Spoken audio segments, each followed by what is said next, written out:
Assalamualaikum warahmatullahi wabarakatuh. Nama saya Sadi Himiat dengan NPM 1806176464. Di sini saya akan mempresentasikan salah satu kompetisi yang harus dimiliki oleh seorang administrator perkantoran, yaitu mengelola layanan pelanggan berkualitas. Ditonton ya videonya.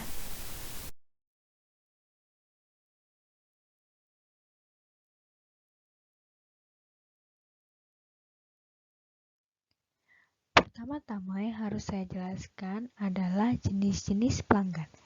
Jenis-jenis pelanggan ini terdiri dari pelanggan eksternal, pelanggan internal, dan pelanggan antara.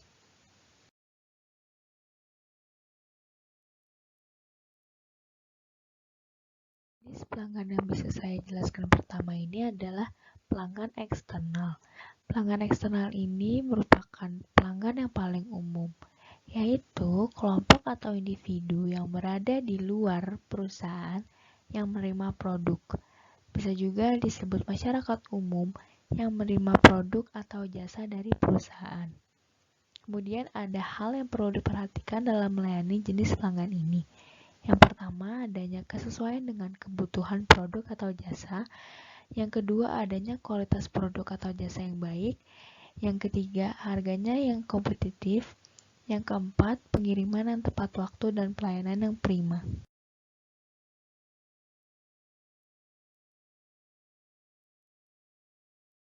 Jenis pelanggan kedua yang bisa saya bahas adalah pelanggan internal. Pelanggan internal merupakan kelompok atau individu yang berada di dalam perusahaan yang memiliki pengaruh pada performa pekerjaan. Selanjutnya ada hal yang perlu diperhatikan dalam melayani jenis pelanggan ini. Yang pertama, kerjasama. Yang kedua, kerja kelompok. Yang ketiga, sistem dan struktur kerja yang efisien. Yang keempat, pekerjaan yang berkualitas. Yang kelima, pengiriman yang tepat waktu.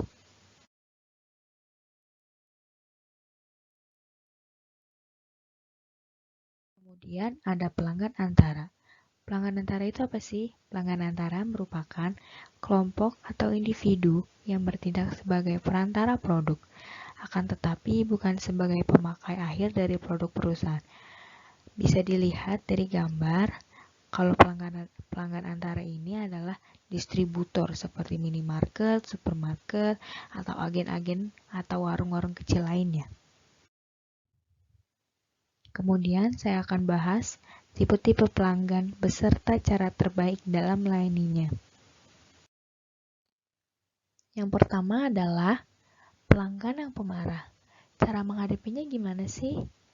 Cara menghadapinya adalah yang pertama, belajar untuk mendengarkan apa yang mereka sampaikan. Yang kedua, jangan buru-buru memberikan argumentasi kepada mereka yang akan membuat kamu terkesan membela diri. Yang ketiga, jelaskan pokok permasalahan. Selanjutnya, cari solusi untuk menyelesaikan masalah tersebut. Selanjutnya, ada pelanggan yang baik hati. Cara menghadapinya ini pertama, tentunya jangan menyepelekan kebaikan hati yang mereka berikan. Kedua, jangan sampai kamu mengecewakan pelanggan tersebut dan membuat mereka kabur. Selanjutnya ada pelanggan yang curang. Cara menghadapinya itu antisipasi memiliki catatan yang lengkap dan rapi agar setiap kecurangan dapat dilacak lewat catatan dan transaksi yang ada. Selanjutnya ada pelanggan yang egois. Cara menghadapinya, pertama, sabar dan tidak terpancing dengan ulah yang mereka lakukan. Yang kedua, hadapi dengan sabar dan katakan dengan sopan bahwa apa yang mereka lakukan sangat mengganggu dan tidak seharusnya dilakukan. Selanjutnya ada pelanggan yang ramah. Cara menghadapinya, melayani kembali dengan ramah, baik secara lisan maupun tulisan. Selanjutnya ada pelanggan yang sangat detail. Cara menghadapinya, kita harus mampu menguasai setiap detail produk agar mampu menjelaskan dengan baik saat mereka bertanya. Selanjutnya ada pelanggan yang sulit memahami. Cara menghadapinya pertama, belajar untuk memaklumi saat kamu menghadapi tipe pelanggan ini. Yang kedua, jelaskan dengan perlahan agar mereka mudah mengerti. Kemudian ada pelanggan yang judes. Cara menghadapinya hanya sikap yang ramah agar suasana mencair. Selanjutnya ada pelanggan yang cerewet. Cara menghadapinya adalah belajar untuk bersikap kalem untuk menyelesaikan masalah yang ada. Kemudian ada pelanggan yang suka membandingkan. Cara menghadapinya yang pertama, pastikan kamu menguasai dengan maksimal ilmu presentasi untuk meyakinkan tipe pelanggan yang satu ini. Yang kedua, pelajari dengan baik produk kompetitor. Yang ketiga, mengajak serta rekan kerja untuk menghadapi mereka. Selanjutnya ada pelanggan yang tidak sabar.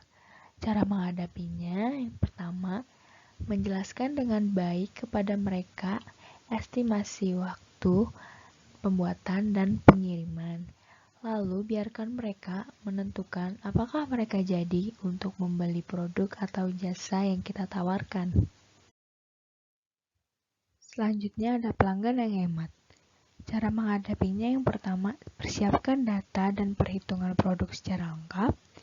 Kedua, sampaikan manfaat dan fungsi produk. Yang ketiga, jangan mengabaikan perhitungan mereka walaupun sepele. Selanjutnya ada pelanggan yang sombong. Cara menghadapinya yang pertama, biarkan mereka berbicara suka hati. Yang kedua, tunjukkan kesan seolah-olah kamu menyetujui setiap pendapat yang mereka utarakan. Yang ketiga, jangan ragu untuk memberikan pujian kepada sesuatu yang mereka banggakan. Kemudian ada pelanggan yang arogan. Cara menghadapinya, memberikan kesempatan kepada mereka untuk memahami penjelasan kita, berikan informasi produk lewat brosur, ajak mereka menelusuri informasi yang ingin diketahui, menanyakan kembali jika mereka ada pertanyaan terkait penjelasan kita, pujilah secara proporsional dan sopan. Selanjutnya ada pelanggan yang pendiam. Cara menghadapinya, pelajari langkah-langkah komunikasi dengan mereka, siapkan mental untuk lebih banyak berbicara daripada mendengarkan, mulai percakapan dengan hal-hal yang ringan seperti basa-basi.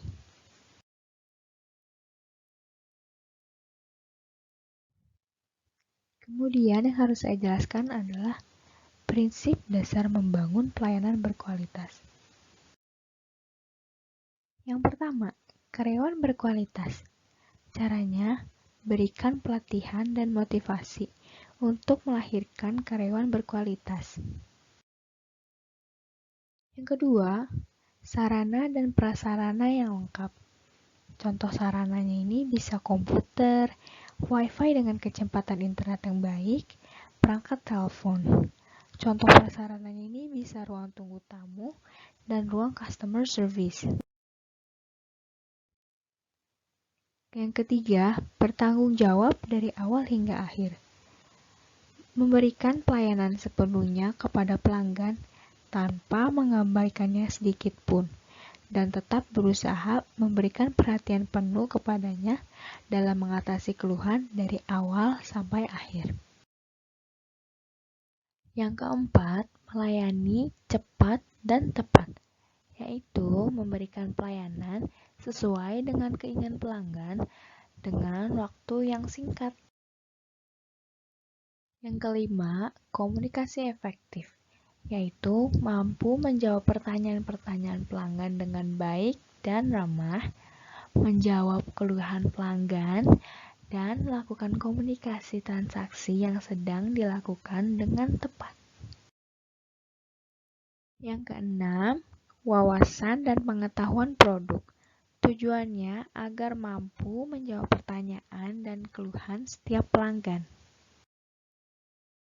Yang ketujuh, memahami kebutuhan pelanggan.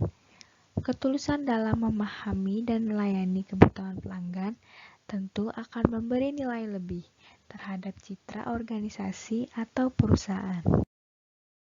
Di sini saya akan mencontohkan bagaimana sih Grab melakukan pelayanan pelanggan berkualitas. Pertama kita klik akun, lalu pusat bantuan. Pusat bantuan ini isinya solusi-solusi dari permasalahan pertanyaan yang diajukan pelanggan. Bisa kita lihat ini pertanyaan yang sering diajukan. Ini laporan masalah seputar perjalanan yang sering diajukan. Ini kendala lainnya, ini ada panduan keselamatan. Ini ada transportasi. Transportasi ini berkaitan dengan GrabCar dan GrabBike. Di sini ada bus, tapi mereka belum punya halamannya. Di sini ada GrabWheels, ini e-scooter yang mereka miliki. Ini kesehatan. Di kesehatan kita bisa membeli obat dan konsultasi dokter secara murah. Ini ada makanan fitur mereka namanya GrabFood. Berarti kita mesan makanan melalui mitra restoran yang mereka kerjasama. Lalu ada pengantaran. Pengantaran ini nama fiturnya Grab Express. Ini ada belanjaan. Belanjaan ini nama fitur mereka ini Grab Fresh. Sini ada jasa rumah. Jasa rumah ini ada pertanyaan seputar jasa rumah. Ada laporan permasalahan jasa rumah. Lalu di sini kita bisa booking hotel melalui Agoda, Booking.com dan Oyo.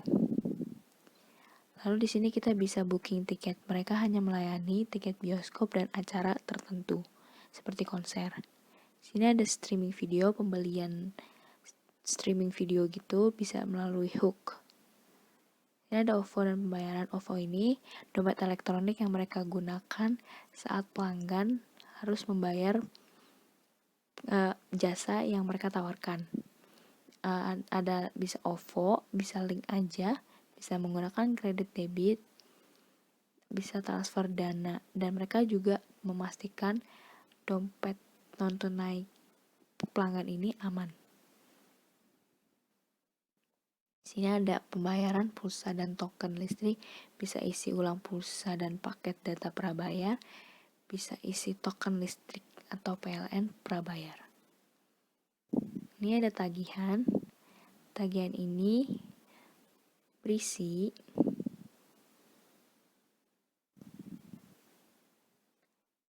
PLN pasca bayar, Telkomsel Halo, Excel prioritas, Indosat Matrix, Smartfren pasca bayar, Tri pasca bayar, Bolt pasca bayar. Ini Grab Rewards. Grab Rewards ini sering didapatkan oleh pelanggan berdasarkan poin-poin atas dasar pemesanan yang mereka sering lakukan.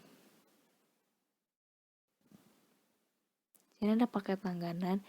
Ini kalau misalkan di kayak restoran itu kayak combo deals gitu. Jadi misalkan 2 minggu ini kita dapat 5 kali perjalanan potongan 7.000. Terima kasih sudah menonton. Semoga video ini dapat bermanfaat untuk kita semua. Wassalamualaikum warahmatullahi wabarakatuh.